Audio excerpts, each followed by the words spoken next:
권력의 정의부터 살펴보도록 하죠. 자, 권력이라는 것은 이렇게 영어로 파워라고 하죠. 파워, 그죠?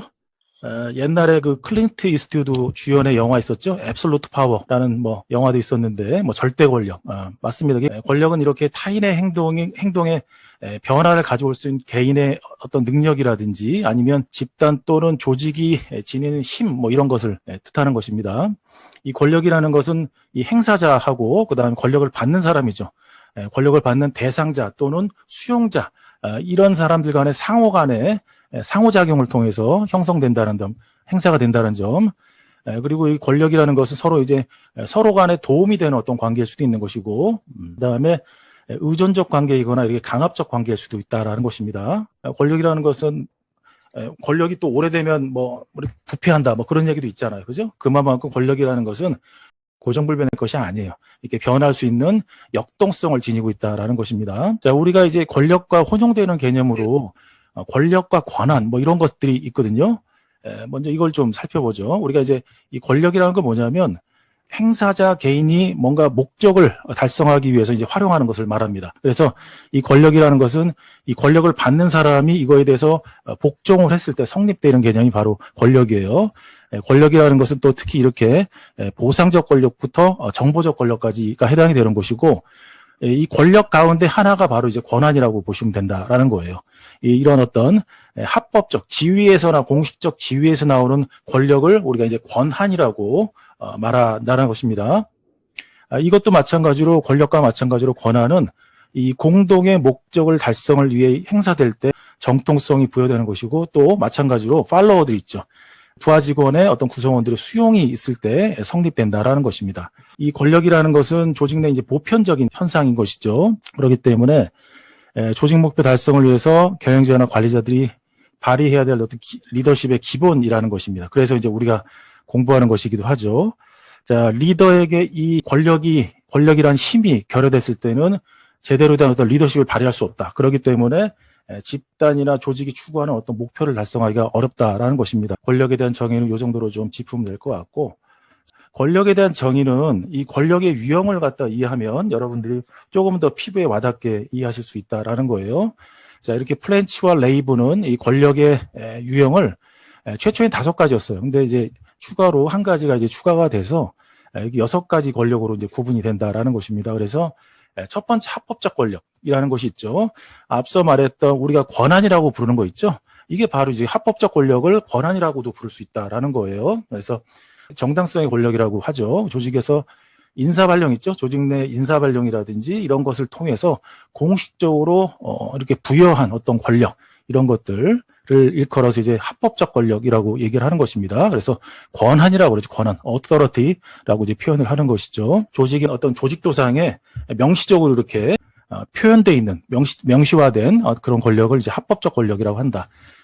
이게 이제 바로 첫 번째 권력의 유형의 첫 번째 유형인 합법적 권력인 것이고, 자, 두 번째 권력은 보상적 권력이에요. 이렇게 승진이라든지 칭찬, 급여 인상 있죠? 이런 것 같은 보상을 부여해 줄 수 있는 그런 권력을 말하는 것입니다. 자, 이런 어떤 보상을 해줄 수 있는 권력을 사용함으로써 구성원들의 동조라든지 행동의 변화, 이런 것을 이끌어낼 수 있는 게 바로 보상적 권력이라는 것이고요. 자, 세 번째는 이제 강제적 권력이에요. 강제적 권력. 자, 처벌을 유보한다든지 아니면 실제로 제재를 가하는 방법으로 해서 상대 복종을 이끌어내는 방법인 것이죠. 스키너의 강화 이론에 따르게 되면 이 보상적 권력이라는 것은 어떤 강화하고 굉장히 유사한 것일까요? 그렇죠. 긍정적 강화죠. 그죠? 긍정적 강화, 적극적 강화, 뭐 이렇게 볼 수 있는 것이죠. 강제적 권력이라는 것은 처벌을 유보하는 것이기 때문에 이것은 소극적 강화, 수동적 강화, 이거하고 좀 같은 맥락의 얘기인 것이고, 자, 한편 이렇게 실제로 제재를 가하게 되면 이건 뭐죠? 처벌인 것이죠. 처벌. 자, 이렇게 수동적 강화라든지 아니면 실제 처벌을 가할 수 있는 이런 권력을 일컬어서 이제 강제적 권력이라고 얘기한다라는 것입니다. 그래서 이 강제적 권력을 보유하게 되면 이렇게 물리적 강제력뿐만 아니라 법규라든지 내부적인 어떤 제도적 장치에 의해서 이런 것들을 발휘할 수 있다라는 것이죠. 자, 그리고 네 번째 권력은 이 정보적 권력이에요. 정보적 권력. 정보적 권력은 다른 사람이 갖고 싶어하는 어떤 지식이나 정보 이런 것을 갖고 있는 데서 나오는 어떤 권력이라고 보시면 되겠습니다. 지식보다는 뭐 정보 쪽으로 좀 초점을 맞추면 좋을 것 같아요. 그래서 새로운 뭐 승진자 정보를 갖고 있는 상사는 이 팀 구성원에 비해서 정보적 권력을 더 갖고 있는 것이라고 볼 수 있는 것이겠죠. 바로 이게 이제 정보적 권력이고요. 자, 특히 우리 여러분들이 이 정보적 권력에 대해서 조금 이해를 하시는데 제가 좀 추가적인 설명을 드리자면 이 정보적 권력이 특히 이 IT 기술이 있죠. 디지털화, IT 기술이 진보함에 따라서 이런 정보적 권력이 굉장히 중요하게 대두되고 있다라는 점이에요. 특히 이 정보적 권력이라는 것이 이 사업장 있죠. 우리가 일하는 이 직장의 민주화를 추동하는데 굉장히 큰 역할을 좀 하고 있다라는 것입니다. 자, 이게 무슨 얘기냐면 MZ 세대를 디지털 네이티브라고 얘기하잖아요. 그죠? 어렸을 때부터 디지털 환경이 굉장히 익숙한 상태에서 성장을 했기 때문에 상대적으로 기성세대 그 40대 이후의 구성원들에 비해서 이 디지털 환경, 이 정보기기를 다루는 능력이라든지 그다음에 온라인상에 있는 정보를 검색해내는 능력 있잖아요. 이런 것들이 기성세대에 비해서 훨씬 더 뛰어날 수 있다라는 것이죠. 그래서 과거의 권력이라는 것은 정보적 권력이라는 것은 굉장히 제한적이었어요. 이게 무슨 말이냐면 캐비넷 안에 들어 있었다라고 저는 비유를 하거든요. 뭔가 정보를 알기 위해서는 캐비넷 안에 들어있는 정보를 제한적인 사람들이 그 허가를 받을 수 있는 사람만이 접근할 수 있었던 반면에 지금은 이 정보라는 것이 온라인상에 많이 있지 않습니까? 그렇기 때문에 상사가 과거에는 뭔가에 대해서 얘기를 했을 때 그것 자체가 그냥 법이었었다는 얘기예요. 그렇지만 지금은 밀레니얼 세대라든지 Z세대 뭐 이런 우리 구성원들이 상사의 말이 진짜인지 아닌지 팩트 체크를 금방 해볼 수 있지 않습니까? 그렇기 때문에 상사들이 이제 함부로 얘기할 수 없는 거란 얘기죠. 과거에 비해서.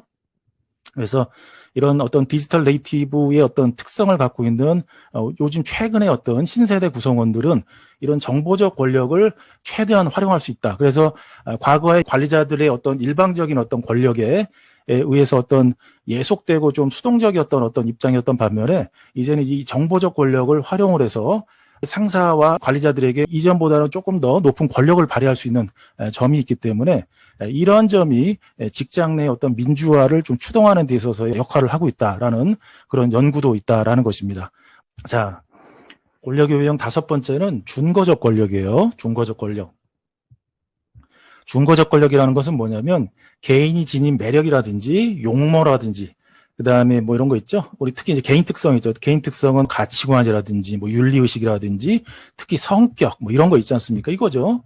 그다음에 이제 카리스마 있죠. 카리스마라는 것은 신의 은총이라는 말에서 이제 유래한 것입니다. 그래서 사람에서 빛이 나는 거예요. 빛이 상대방을 좀 압도하는 뭐 이런 느낌. 자, 이런 카리스마에서 나온 힘이 있다는 얘기예요. 이런 것들로 인해서 구성원들로 하여금 이 권력을 받는 수용자로 하여금, 대상자로 하여금 권력에 복종하고 또 호감을 갖게 만드는 어떤 눈에 보이지 않는 권력이 바로 이제 준거적 권력이라고 표현을 한다라는 것입니다. 자, 그리고 이제 또 마지막으로 전문적 권력이라는 게 있는데요. 이제 구성원들이 갖고 있는 역량이죠. 자기 분야의 어떤 전문 지식이라든지 갖고 있는 역량, 능력 이런 거를 통해 발휘될 수 있는 어떤 권력이 바로 전문적 권력이라는 것입니다. 그 예를 들어서 이제 어떤 특정 국가나 지역에 이제 해박한 지식을 갖고 있는 어떤 지역 전문가는 그렇지 않은 어떤 이 집단 내 아니면 또 조직 내 구성원에 비해서 전문적 권력을 갖고 있다고 좀 볼 수 있겠죠. 그래요. 이게 바로 이제 권력의 6가지 유형인 것입니다. 이렇게 이해하시면 좋을 것 같고. 자, 이제 모든 관리자와 경영자가 이런 권력을 갖고 있다라는 것이고. 자, 그런데 이제 합법적 권력이 이제 취약한 경우들이 있죠. 예를 들어서 뭐 쿠데타라든지, 그죠? 그 다음에 낙하산 뭐 이런 식으로 해가지고 권력을 거머쥐었을 때 이럴 때 이제 이 합법적 권력 뭔가 권익 그죠 정통성 이런 것들이 좀 약하기 때문에 구성원들의 복종이나 동조 이런 것을 이끌어내기 위해서는 뭔가 이렇게 상을 준다든지 아니면 벌을 준다는 이런 방식으로 해가지고 동조를 이끌어낼 수 있다라는 것입니다. 또 그렇지만 자 이러한 방식보다는 이런 합법적 권력이 취약한 경우에 제대로 된 바람직한 리더십을 발휘하기 위해서는 이런 어떤 보상적 권력, 강제적 권력보다는 궁극적으로 이렇게 준거적 권력이라든지 전문적 권력과 함께 행사할 때 더 구성원들의 어떤 신뢰를 얻어낼 수 있다라는 것이죠.